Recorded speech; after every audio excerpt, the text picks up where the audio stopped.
Hello दोस्तों, नमस्कार। मेरा नाम है अखिलेश और मेरे इस यूट्यूब चैनल बायोलॉजी बेखिल में आपका स्वागत है। जैसा कि आपने थंबनेल में देखा होगा कि आज हम सेल बायोलॉजी के लेक्चर नंबर फर्स्ट को पढ़ने जा रहे हैं। आज हम पृथ्वी पर उपस्थित उस इकाई के अध्ययन करेंगे जिस इकाई के मिलने से जितने भी जीव हैं, सारे जीव इस चीज़ से मिलके बने हुए हैं। आइए इस टॉपिक को समझने का प्रयास करते हैं।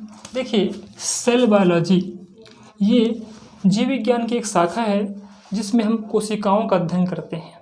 उस इकाई का नाम क्या है? कोशिका। कोशिका क्या है? कोशिका the basic unit of life. किसी भी जीवन की एक आधारभूत इकाई होती है कोशिका, इसलिए हम कहते हैं the basic unit of life. Basic unit क्यों कह रहे हैं? क्योंकि जितने भी जीव हैं सभी के सभी जीव कोशिकाओं के से मिलने से बनते हैं। इसकी खोज का बात करें तो discovered by Robert Hooke 1665। Robert Hooke ने 1665 में कोशिका की खोज की। कैसे की? इन्होंने अपने माइक्रोस्कोप की सहायता से एक मृतकार कोशिका, एक डेड सेल का अध्ययन किया। इस डेड सेल में उन्हें कुछ संरचनाएं दिखाई दी। उन संरचनाओं में कुछ खाली स्थान दिखे, कुछ खोखली गुहा दिखी, कुछ खोखला स्थान दिखा। उसी खोखले स्थान को उन्होंने सेल नाम दिया। ठीक है, छोटे छोटे कंपार्टमेंट्स बने होते हैं और कुछ हेक्सागोनल स्ट्रक्चर बने होते हैं। इन स्ट्रक्चर को ही उन्होंने क्या कहा? सेल कहा। और सेल के चारों ओर, इस कंपार्टमेंट के चारों ओर कुछ संरचनाएं दिखी। इन संरचनाओं को उन्होंने सेल वॉल कहा। तो वास्तव में रॉबर्ट हुक ने मृतकार कोशिका में सेल वॉल को देखा, जो कि एक मृत कोशिका होती है। तो अगर एग्जाम में पूछे कि मृत कोशिका की खोज किसने की, तो आप कह सकते हैं कि रॉबर्ट हुक ने मृत कोशिका की खोज की। बात करें सेल की उत्पत्ति की, तो सेल जो शब्द है वो लैटिन शब्द सेलुला से हुई है। इस शब्द का अर्थ होता है स्मॉल कंपार्टमेंट्स, यानी कि छोटी छोटी कंपार्टमेंट्स होते हैं जो कैसे होते हैं? हनी कॉम लाइक स्ट्रक्चर होते हैं, मधुमक्खी के छत्ते के समान होते हैं। कुछ हेक्सागोनल स्ट्रक्चर बने होते हैं, आप इस डायग्राम में देख सकते हैं। इन्हें कोशिका कहा। अगर बात करें कोशिका के विकास की, उद्भिद विकास की, इवोल्यूशन की, तो लगभग 3.5 बिलियन ईयर्स एगो कोशिका का इतिहास है, इनका विकास हुआ है। बात करें हम कोशिका के केमिकल कंपोजिशन की, यानी कि उसके रासायनिक संगठन की बात करें, तो कोशिकाएं मुख्यतः 4 तत्वों से मिलकर बनी हुई है। कार्बन, हाइड्रोजन, नाइट्रोजन और क्या है? ऑक्सीजन। इन 4 तत्वों के मिलने से कोशिका का निर्माण हुआ है। बात करें हम कोशिका के संगठन का, ऑर्गेनाइजेशन का, तो देखिए जो कोशिका होती है किसी भी जीव की बेसिक यूनिट होती है। जब एक से अधिक कोशिकाएं आपस में मिल जाएं तो वो टिश्यू का निर्माण कर लेती हैं। टिश्यू क्या है? ग्रुप ऑफ सेल, यानी कि कोशिकाओं के समूह को हम टिश्यू कहते हैं, ऊतक कहते हैं। बहुत सारे कोशिका आपस में मिलते हैं और ऊतक का निर्माण करते हैं। ऊतकों के मिलने से क्या बनता है? ऑर्गन बनता है। तो ऑर्गन क्या है? अंग है।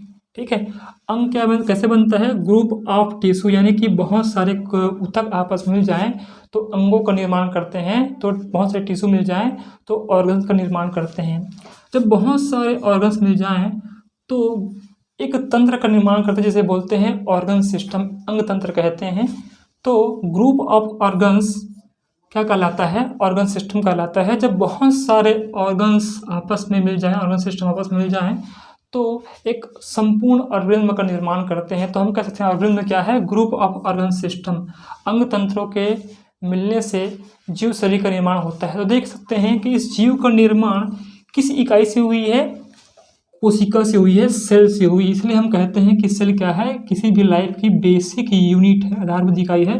कोशिकाओं के मिलने से ही ऊतक बनता है। ऊतक के मिलने, बहुत सारे ऊतक से क्या बनता है? अंग बनता है। अंग से अंगतंत्र बनता है। अंगतंत्र से जीव शरीर का निर्माण होता है।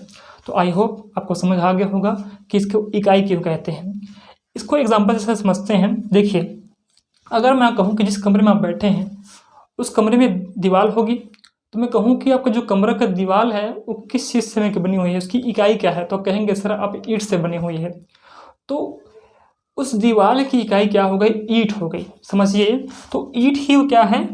एक इकाई है जिससे क्या बन रही है? दीवार बन रही है। और जब एक से अधिक दीवार मिल जाएं तो क्या बनता है, कमरा बनता है, रूम बनता है। और बहुत सारे कमरों के मिलने से घर बनता है, हाउस बनता है। यानी कि ईंट को हम ब्रिक्स कहते हैं, ब्रिक्स से वॉल बनता है, वॉल से रूम और रूम से हाउस बनता है। तो इस प्रकार हम कह सकते हैं कि किसी भी घर की इकाई क्या है, ईंट होती है। ठीक उसी प्रकार किसी भी ऑर्गेनिज्म की इकाई क्या होती है, सेल होती है, कोशिका होती है। इसे दूसरे हम समझते हैं। देखिए एग्जाम्पल नंबर 2, दो बच्चे हैं, एक बच्चे का नाम है ए, दूसरे बच्चे का नाम है बी। ए बच्चा क्या करता है, मिट्टी की सहायता से, याद कीजिए अपने बचपन को, बचपन में कभी आपने मिट्टी का घर बनाया है, रेत का घर बनाया ही होगा, ठीक है। तो बच्चा ए क्या करता है, मिट्टी की सहायता से एक घर का निर्माण करता है। तो अगर मैं आपसे पूछूं कि जो बच्चा ए है वो घर बनाया है, उसकी इकाई क्या है, तो कहेंगे सर मिट्टी है। तो क्या कह सकता हूँ, मिट्टी क्या है, इस घर की इकाई है। ठीक इसी प्रकार हमारा शरीर होता है, किससे बना होता है, हमारी इकाई क्या है, कोशिका है। एक बच्चा बी है जो एक घर बना रहा है, किससे, रेत से। तो मैं अगर आपसे पूछूं कि बच्चा बी का जो घर है वो किससे मिलकर बना हुआ है, तो आप कहेंगे सर रेत से मिलकर बना हुआ है। तो रेत क्या हो गई, इकाई हो गई। बच्चे ए की इकाई क्या हो गई, मिट्टी हो गई। बच्चे बी की इकाई क्या हो गई, रेत हो गई। तो इस प्रकार हम कह सकते हैं कि इस पृथ्वी पे जितने भी जीव हैं सभी कोशिकाओं के मिलने से बनी हुई हैं, सेल से मिलकर बनी हुई हैं। इसलिए हम कह सकते हैं कि कोशिका क्या है, जीवन की आधारभूत इकाई है, बेसिक इकाई है, बेसिक यूनिट है।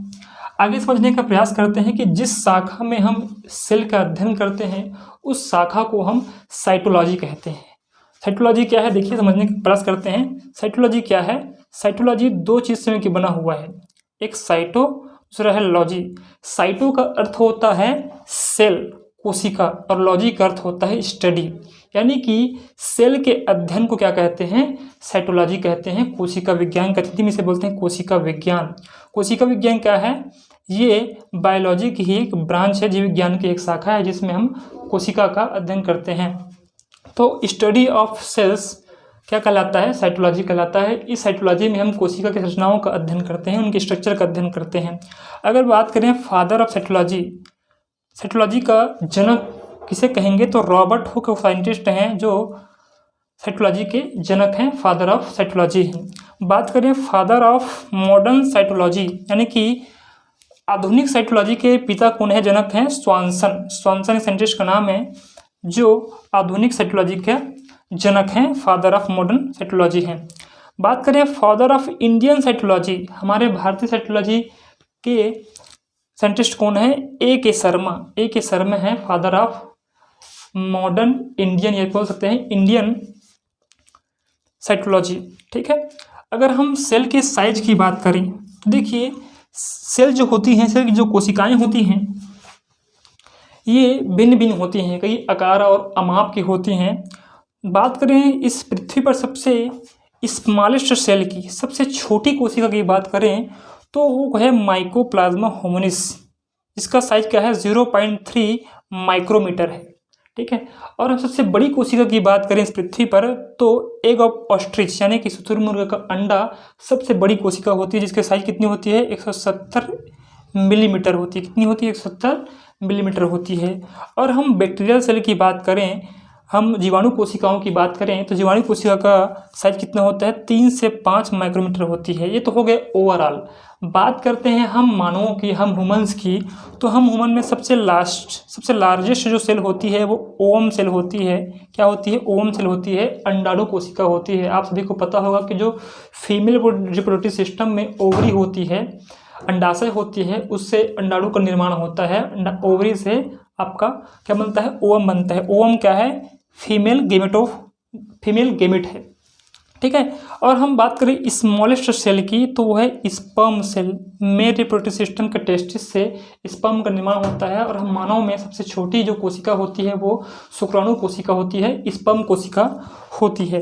अगर बात करें लॉन्गेस्ट सेल की बात, देखिए ध्यान रखिए लार्जेस्ट और लॉन्गेस्ट में अंतर है, ठीक है। ये बड़ी है, ये लंबी है।